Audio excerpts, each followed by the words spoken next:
Welcome दोस्तों, आप लोगों का बहुत प्यार मिला और मेरे 1000 सब्सक्राइबर पूरे हो गए। इसके लिए आप लोगों का कोटि कोटि धन्यवाद और आशा है कि आगे भी इसी तरह से आप मेरी वीडियोस को लाइक और चैनल को सब्सक्राइब करते रहेंगे। आज की जो मूवी मैं आपके लिए लेके आया हूँ उसका नाम इमेनिसिपेशन है। यह मूवी ब्लैक पीपल पे हुए अत्याचारों को दिखाती है और ये एक सच्ची घटना पे आधारित है। आइए चलते हैं मूवी की स्टोरी की तरफ। मूवी के स्टार्टिंग में हमें बताया जाता है कि जनवरी 1863 में प्रेसिडेंट अब्राहम लिंकन ने सारे स्लेव्स को आजाद करने की घोषणा कर दी थी, लेकिन उसी वक्त लुसियाना नाम के जगह पे 3.5 लाख से भी ज्यादा गुलाम थे और उन्हें छुड़ाने के लिए या तो आर्मी जाती या फिर वो खुद ही कुछ करके अपने आप को छुड़ा सकते थे। और ये उसी समय की सत्य घटना है। यहाँ उसी गांव में सेनेटर जॉन के अंडर में बहुत सारे ब्लैक पीपल उसके कपास के खेतों में काम कर रहे होते हैं। तभी वहां से कुछ गुलामों को लेके दूसरी जगह भेज दिया जाता है। उसी गाँव में पीटर नाम का एक गुलाम अपनी वाइफ के पैरों को क्लीन कर रहा था। तभी वहां पे कुछ गोरे लोग आ जाते हैं और वो उसे उनके साथ जाने के लिए कहते हैं, जिसमें पीटर उनसे धक्का मुक्की करता है, लेकिन वो दोनों पीटर को पकड़ लेते हैं और उसकी बीवी के ऊपर रिवॉल्वर तान देते हैं। तभी सेनेटर जॉन वहां आता है और उसके कहने पे पीटर गुलामों की गाड़ी में बैठ जाता है। और पीटर के वहां से जाने पे उसका परिवार और पीटर दोनों बहुत दुखी होते हैं। और 2 हफ्तों के सफर के बाद वो लोग एक ऐसी जगह पे पहुंचते हैं जहाँ पे रेलवे लाइन बिछाने का काम चल रहा था। वहां पे बहुत सारे काले लोग काम कर रहे थे,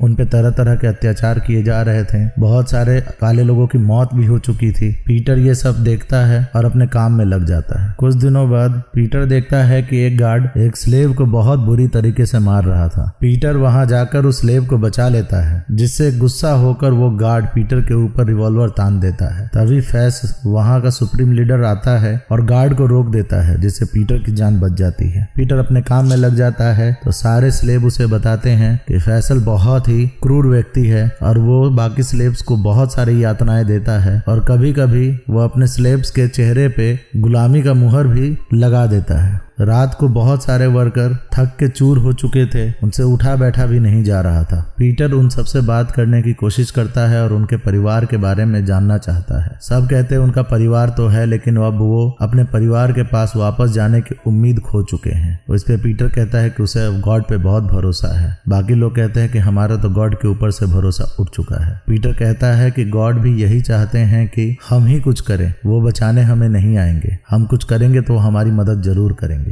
और मेरा उन पे पूरा भरोसा है। इतना कह के वो सो जाता है। अगली सुबह जब पीटर काम कर रहा है तब उस पे बराबर ही फैज नजर रखे हुए था। इतने में कुछ गार्ड्स बात कर रहे थे कि अब्राहम लिंकन ने स्लेव्स को आजाद कर दिया है और ये बात पीटर भी सुन लेता है। तभी उस गार्ड के पास एक स्लेव खाना लेके आता है और वो खाना अच्छा नहीं बना था, तो वो गार्ड उस स्लेव को मारने जाता है। तभी पीटर उसे घूर के देखता है तो वो पीटर को अपने पास बुलाता है और उसके ऊपर रिवॉल्वर तान देता है। फैज यहाँ फिर से उसे रोकता है और पीटर के गले में जंजीर डाल के उसे बांध देता है और अपने शिकारी कुत्ते को उसके सामने छोड़ के उसे बहुत डराता है। यहाँ पे सारे काम में लगे हुए स्लेव्स काम भी कर रहे थे और पीटर को देख रहे थे। कुछ घंटों के बाद खाने का टाइम होता है और सारे लोग बैठ के खाना खाने लगते हैं। वहाँ पीटर सबको बताता है कि अब्राहम लिंकन ने सारे स्लेव्स को आजाद करने का आदेश दे दिया है, फिर भी ये लोग हमें अभी तक गुलाम बना के रखे हुए हैं, तो हमें ही कुछ करना होगा और हमें ही यहाँ से निकल के भागना होगा। ये बात कुछ गुलामों को अच्छी लगती है। अगले दिन फिर से सब अपने कामों में लगे रहते हैं। तभी काम करते हुए एक गुलाम की मौत हो जाती है, तो पीटर को उसे उठाने के लिए कहा जाता है। पीटर उठा के उसे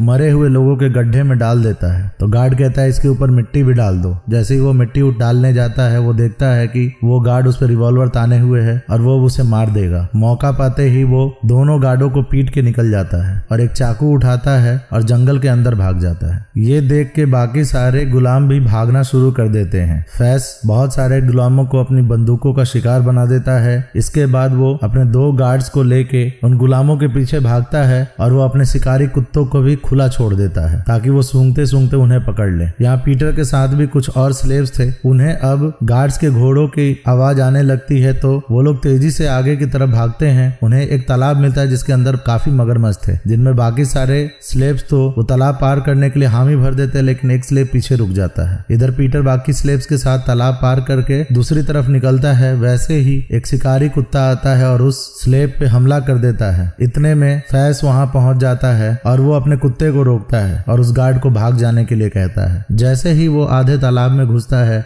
वैसे ही फैज उसे गोली मार देता है। सारे मगरमच्छ आके उस स्लेव की बॉडी को खा जाते हैं। कुछ दूर आगे भागने पर पीटर कहता है कि हम सबको अलग अलग दिशा में भागना चाहिए ताकि कोई तो उनसे बच के निकल सके, नहीं तो जब वो साथ रहेंगे तो एक साथ पकड़े जाएंगे और एक साथ ही मारे जाएंगे। सबको ये प्रस्ताव बहुत ही अच्छा लगता है और सब अलग अलग दिशा में निकल जाते हैं। पीटर इधर एक बड़े आलीशान घर के पास पहुंचता है जहाँ पे पेड़ के पीछे खड़े होके वो देखता है कि उसके पैर में काफी चोट लगा है और उससे खून निकल रहा है। तभी एक लड़की उसे देख लेती है और डर के वो घंटी बजाना शुरू कर देती है, जिससे फैज को पता चल जाता है कि कोई स्लेव वहाँ पे है। पीटर वहाँ से दूसरी तरफ भागता है और रास्ते में एक कपड़ा उठा के अपने पैर को बांधने लगता है। तब तक फैज उसे देख लेता है और उसके पीछे पीछे आने लगता है। तब पीटर एक नाले के अंदर छिप जाता है। तभी फैज और उसके गार्ड और उसके खोजी कुत्ते वहाँ पहुंच जाते हैं, जिन्हें देखकर पीटर पानी के अंदर अपनी सांस रोक के घुस के छुप जाता है। इधर फैज की नजर उसी पानी में एक मगरमच्छ पे पड़ती है तो उसे लगता है कि यहाँ पे कोई छुपा हुआ नहीं होगा और वो वहाँ से दूर निकल जाता है। पीटर बाहर निकलता है और राहत की सांस लेता है। तभी मगरमच्छ उस पे हमला कर देता है, जिसमें पीटर और मगरमच्छ के बीच में काफी लड़ाई होती है और पीटर अपने चाकू को निकाल के ताबड़तोड़ बहुत सारे वार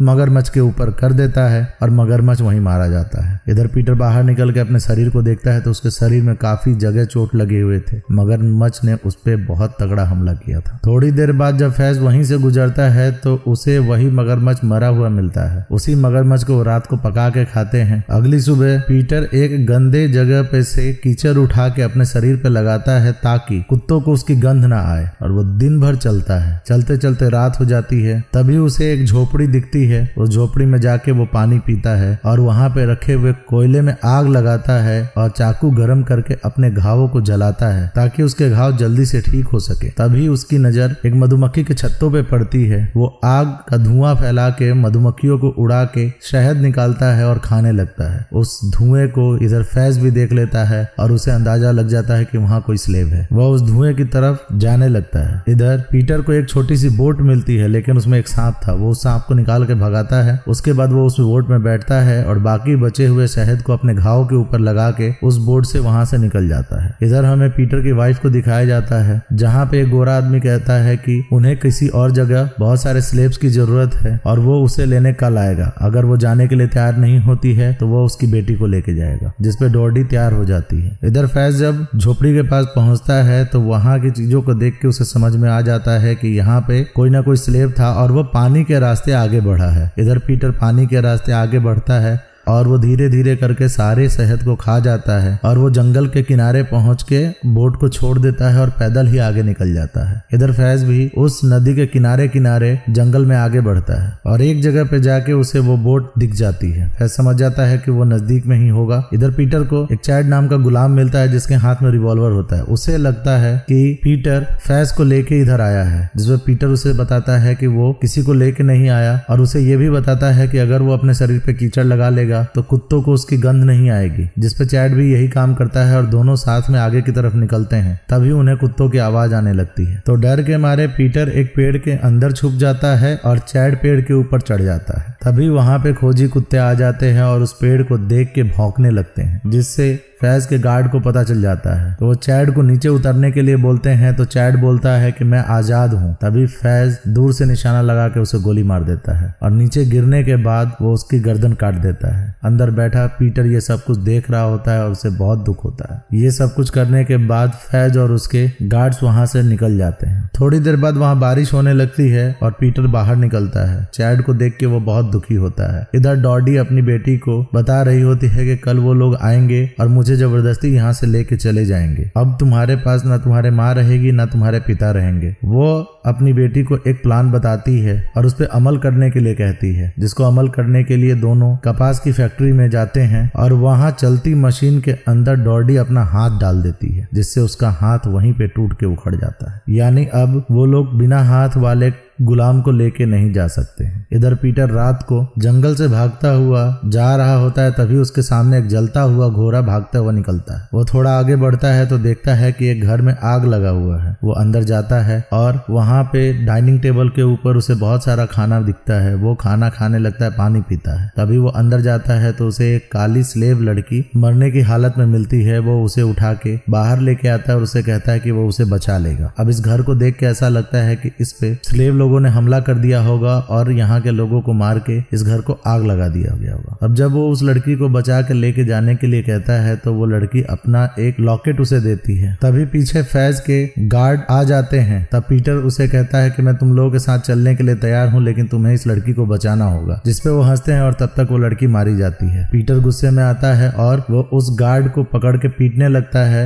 और उसे मार डालता है। तभी उस जगह पे दूसरा गार्ड रॉन भी आता है, उसे भी पीटर मार डालता है। थोड़ी दूर आगे जाने के बाद उसे कुत्ते की आवाज आती है तो वो उस कुत्ते का वेट करने लगता है। जैसे ही वो शिकारी कुत्ता उसके सामने आता है वो बंदूक से उसे भी मार डालता है और वहां से निकल जाता है। चलते चलते सुबह हो जाती है। वह एक जगह पहुंचता है जहाँ पे बहुत सारी लाशें पड़ी होती हैं। वो देखता है आगे लड़ाइयाँ चल रही हैं, कुछ नाव भी दिखते हैं जिसमें धमाके हो रहे थे। पीटर उसी तरफ आगे बढ़ने लगता है। तभी फैज आता है और पीटर को पकड़ लेता है, उसे चाबुक मार के नीचे गिरा देता है। तब फैज नीचे उतर के उसके ऊपर रिवॉल्वर तान देता है और कहता है कि वही उसका भगवान है और आज उसे कोई नहीं बचा सकता। तभी एक गोली आके फैज को लगती है और फैज वहीं मर जाता है, जिसमें पीटर कहता है कि तुम हमारे भगवान नहीं हो। तभी वहां पे हम काले सैनिकों को आते हुए देखते हैं, जिसका कैप्टन विल होता है। वो लोग पीटर को पानी देते हैं। वो लोग उससे फैज के बारे में पूछते हैं। पीटर फैज के बारे में बताते बताते गिर के बेहोश हो जाता है। जब उसकी आंखें खुलती है तो वो अपने आप को एक मेडिकल कैंप में पाता है, जहाँ पे उसके जैसे बहुत सारे स्लेव थे जिनका इलाज चल रहा था। तभी उसके पास एक नर्स आती है और वह उसे आराम करने के लिए कहती है। इधर कैप्टन विल अपने सैनिकों से बात कर रहे थे। तभी पीटर वहाँ पे एक व्यक्ति के पास आता है और अपना नाम, अपना पता सब कुछ लिखवाता है और वो बताता है कि वहाँ से उसे लेके फैज के पास रेलवे लाइन बिछाने के काम में लगा दिया गया था। उसकी पूरी जानकारी लेने के बाद वह व्यक्ति उसे बताता है कि यहाँ पे एक जंग चल रही है जिसमें वो लोग काले गुलामों को बचाने की कोशिश कर रहे हैं। पीटर उनसे कहता है कि मैं अपने घर जाना चाहता हूँ, जिसपे वह व्यक्ति उसे कहता है कि तुम्हें अभी घर जाने की इजाजत नहीं है, तुम हमारे साथ और गुलामों को बचाने के लिए लड़ाई लड़ने चलोगे। पीटर को ये बात पसंद नहीं आती, लेकिन उसके पास कोई दूसरा ऑप्शन नहीं था। वो तैयार हो जाता है। पीटर बाहर निकलता है तो उसे अपने साथ काम करने वाला एक और गुलाम मिलता है, जिसे देखकर पीटर बहुत खुश हो जाता है। तभी कैप्टन विल उसके पास आते हैं और उससे बात करने लगते हैं। नर्स तभी दो लोगों को लेके उसके पास आती है और कहती है कि ये दो लोग तुमसे मिलना चाहते हैं और तुम्हारी तस्वीर लेंगे। वो दो लोग पीटर को लेके एक कमरे में ले जाते हैं, जहाँ पे वो उसके कपड़े उतरवाते हैं और उसकी पीठ के तस्वीर खींचते हैं। वो बताते हैं कि इन तस्वीरों की मदद से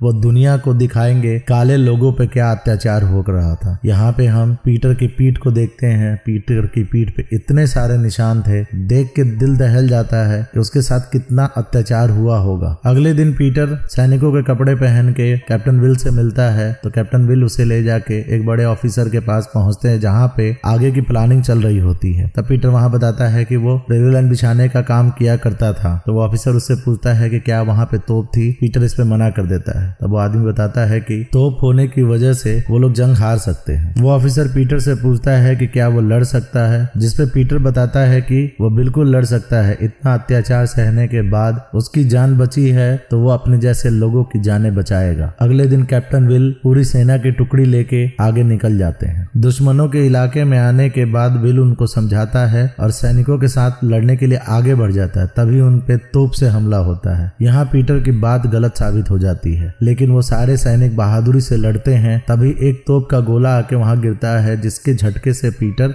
दूर जाके गिर जाता है। चारों तरफ घेरा बना के काले सैनिक उन पे हमला कर रहे होते हैं। तभी एक गोली विल को आके लगती है। इधर पीटर को होश आता है और वो अपनी बंदूक संभालता है और वो एक गोली से तोप चलाने वाले एक व्यक्ति को मार डालता है। वो धीरे धीरे खिसकता हुआ विल के पास पहुंचता है तो देखता है कि विल की मौत हो चुकी है। पीटर यहाँ अपना होश संभालता है और सैनिकों को जी जान से लड़ने के लिए बोलता है, जिससे सैनिक जी जान से लड़ते हुए उन दुश्मनों के छक्के छुड़ा देते हैं और उन पे कब्जा कर लेते हैं। अब चारों तरफ लाशें ही लाशें गिरी हुई थीं। कुछ दिनों के बाद पीटर कुछ सैनिकों को लेके अपने गांव की तरफ पहुंचता है, जहां पे वो लोग सेनेटर जॉन को पकड़ लेते हैं और उन लोगों के सामने ही सेनेटर जॉन को मार दिया जाता है। फिर वहां पे सारे गांव वालों को इकट्ठा किया जाता है और उन्हें बताया जाता है कि आप लोग अब बिल्कुल आजाद हैं। और जो भी सैनिक उस गाँव से गए थे वो लोग सब एक दूसरे से मिलते हैं। जितने भी स्लेव वहां से दूसरी जगह लेके गए हुए तो जो बचे हुए होते हैं वो भी अपने परिवार वालों से मिलते हैं। यहाँ पीटर की आंखें अपने परिवार को खोज रही होती हैं। वो अपने घर में जाता है जहाँ पे वो किसी को नहीं पाता। वो गांव के अंदर अपनी बीबी और अपने बच्चों को खोजने लगता है। तभी उसे उसकी बीबी और बच्चे दिख जाते हैं। पीटर उनसे गले लग के रोने लगता है और असल मायने में अब उसकी जिंदगी शुरू होती है और अब उसकी खुशी का ठिकाना नहीं रहता। यहाँ पे दिखाते हैं कि पीटर की जो इमेज खींची गई थी वो पूरी दुनिया में घूमती है और सबको दिखाई जाती है। और अब उस असली व्यक्ति के पीठ का फोटो दिखाते हैं जो आपके सामने है और ये दर्शाता है कि उस समय इन काले गुलामों के ऊपर कितना अत्याचार किया जाता था। ये मूवी देख के अंदर से यही भावना निकलती है कि उस समय कितने अत्याचारों के बावजूद ये काले लोग अमेरिका में किस तरह से अपने आप को जीवित रखे हुए थे। इन पे हुए अत्याचारों की कोई सीमा नहीं थी। आज के समय में देखें तो इन ब्लैक पीपल का वर्चस्व हर एक जगह पे है, खेल हो कूद हो हर एक जगह पे है, लेकिन उस समय इनको जानवरों से भी बदतर जिंदगी दी जाती थी। यह एक तरह से मानवों का अमानवीय चेहरा दिखाता है। अब मैं आप लोगों से विदा चाहता हूँ। धन्यवाद।